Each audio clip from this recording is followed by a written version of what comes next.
하나님이 택하신 사람들은 구원을 잃을 수 없다. 그래서 우리는 영원한 안전, 즉 선택받은 사람들의 영원한 안전을 믿는다. 여기에는 다음과 같은 의미가 함축되어 있다.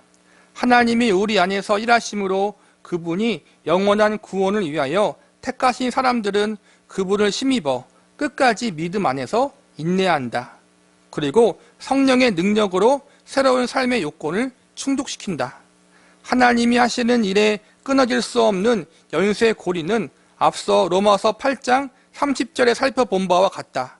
또 미리 정하신 그들을 또한 부르시고 부르신 그들을 또한 의롭다 하시고 의롭다 하신 그들을 또한 영화롭게 하셨느니라.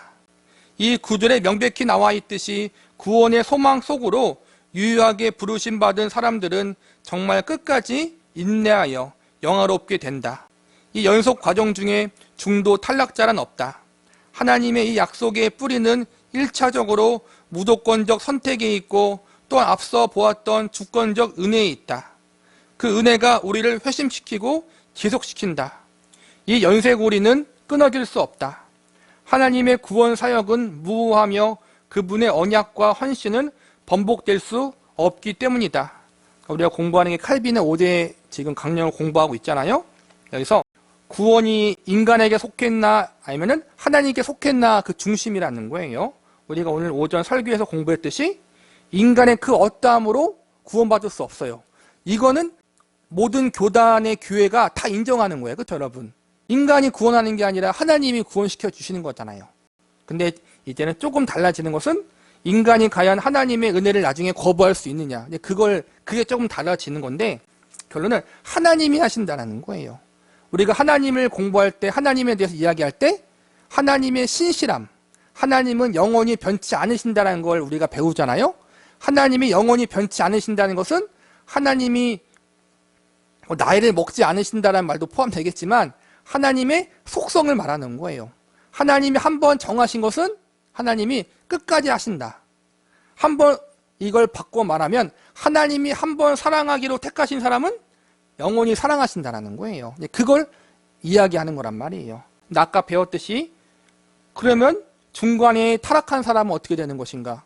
중간에 하나님을 믿지 않은 사람은 어떻게 되는 것인가? 그런 문제는 바로 뒤에 배울 거예요. 결론적으로 그 믿음 자체가 처음부터 잘못됐다는 거예요. 그런 사람들은. 하나님의 은혜를 경험한 사람, 우리가 신앙생활을 하면서 날마다 경험하는 게 뭐예요? 하나님의 은혜와 사랑에 대한 감격이 날마다 새로워요. 그렇지 않아요, 여러분? 우리가 처음 구원의 은혜를 경험했던 첫사랑의 그 은혜와 지금 우리가 하나님의 은혜와 사랑을 경험하고 깨닫는 감격의 깊이가 달라요, 여러분. 날마다 새롭잖아요. 근데 그 중심에 뭐가 있는 거예요? 나 같은 죄인 때문에 예수님이 죽으셨다. 생명을 바치셨다. 아까 말했잖아요. 우리는 흉악범이에요, 흉악범. 우리가 그 흉악범인데 그 흉악범을 위해서 의인을 위해서가 아니에요, 여러분. 대통령을 위해서가 아니에요. 그 흉악범을 위해서 누가 죽은 거예요? 예수님이 대신 죽으신 거란 말이에요. 그 은혜와 사랑 때문에 우리는 어떻게 해요? 가만히 있을 수가 없어요, 여러분. 그게 우리의 모든 신앙의 근거고 원동력이잖아요. 그 하나님의 사랑에 의해서 하나님을 더 사랑하고 더 충성하고 더 거룩하게 살고. 근데 당연히 그게 올 수밖에 없어요. 근데 그걸 무시한 채 하나님이 어차피 은혜로 구원했으니 한 번 구원은 영원한 구원이니 아무렇게 살자. 결코 이 말이 나올 수가 없어요, 여러분. 그리고 하나님이 한 번 택하신 것은 신실하시기 때문에 하나님은 영원히 변치 않기 때문에 끝까지 간다라는 거예요. 신분의 구원, 오늘 배웠던 것처럼 칭의, 하나님의 백성과 자녀로 삼아주시는 구원, 그 구원이 어떠한 구원까지 가요? 우리를 성화시킨단 말이에요. 하나님의 형상과 예수 그리스도를 닮아가는 자리에까지 이르게 하는 게 성화거든요. 로마서 8장 30절에 그거예요. 또 미리 정하신 그들을 부르시고, 이게 칭의를 말하는 거예요. 하나님의 자녀와 백성을 삼으신 거예요. 그들을 또한 의롭다 하시고, 의롭다 하신 그들을 또한 영화롭게 하셨다. 의롭다 한 우리들을 하나님이 성화시키고 마지막에는 주님 앞에 서는 그날 영광스러운 존재가 되도록 우리를 완성하신다는 것. 이 모든 과정이 누구에게 달려있는 거예요? 하나님께 달렸고 예수님께 달렸다는 거예요.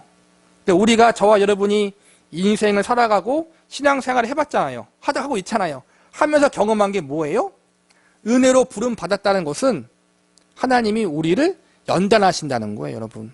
그러니까는 은혜로 부름 받았다고 해서 마냥 좋은 것만 아니에요. 그렇죠?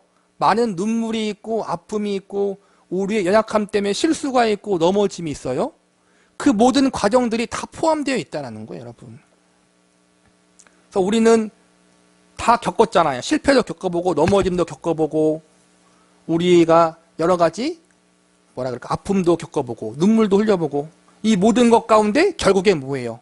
우리가 다 겪은 다음에 하는 말이 하나님의 은혜로 살았습니다. 그게 아니잖아요. 그거잖아요, 여러분. 하나님의 은혜는 방임이 아니에요.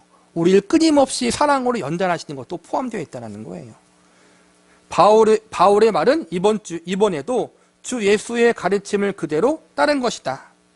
내 양은 내 음성을 들으며 나는 그들을 아며 그들은 나를 따르니라.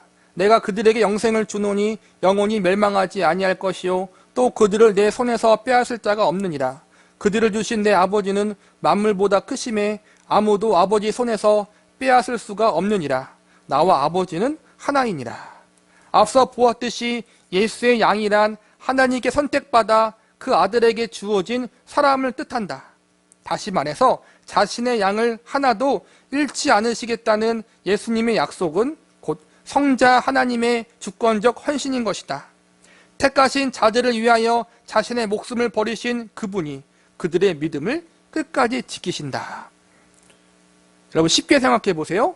우리가 흉악범일 때 하나님이 사랑하셔서 예수님을 보내셔서 우리를 구원하셨어요. 저와 여러분 누구도 제가 예수님이 필요합니다. 하나님이 필요합니다. 나는 죄인입니다라고 먼저 깨달아서 하나님 앞에 나온 사람이 없어요. 그렇죠? 어쩌다가 가족 주위 친지들에게 전도받아서 교회 나가보고 교회 나가서 말씀 듣다 보니까 어느 순간 내가 죄인인 게 깨달아지고 나에겐 예수님이 필요하구나는 깨달아지잖아요. 그렇죠, 여러분? 그러니까 우리는 전적으로 타락했기 때문에 처음부터 하나님을 찾지 않아요. 그런데 누가 먼저 우리를 찾은 거예요? 하나님이 먼저 찾아와서 우리의 완악한 마음을 깨트려 버리시고 우리가 행복하게 만드셨잖아요, 여러분. 근데 우리가 예수님 믿기 이전의 상태가 그거예요. 죄인이었다는 거예요. 경건하지 않았다는 거예요. 경건하지 않고 죄인이었던 흉악범과 같았던 우리 상태였는데 하나님이 먼저 사랑해서 구원하셨어요. 그런데 그 흉악범이었을 때 구원하신 하나님이 지금 예수님 믿고 있는 우리가 조금 잘못하고 실수했다고 버리시겠어요, 여러분? 아니잖아요. 무엇보다 예수님의 생명을 주고 샀잖아요, 여러분. 그러니까 예수님 생명 때문이라도 우리를 버리지 않으신다는 거예요. 반대로 그러면 어떻게 해요? 우리 넘어지고 쓰러지고 죄를 지으면 어떻게 해요? 하나님이 예수님의 생명 때문에 버리지 않고 우리를 고치신다는 거예요. 고쳐서 쓰신다는 거예요. 끝까지. 고친다는 뭐예요? 우리를 회개케 만들고 우리를 성화시킨다는 거예요. 이게 하나님의 신실함이에요, 여러분. 신실함. 변치 않으심. 우리와 같지 않으시다라는 거예요. 변덕스럽지 않다라는 거예요. 이게 우리 구원의 근거예요, 여러분.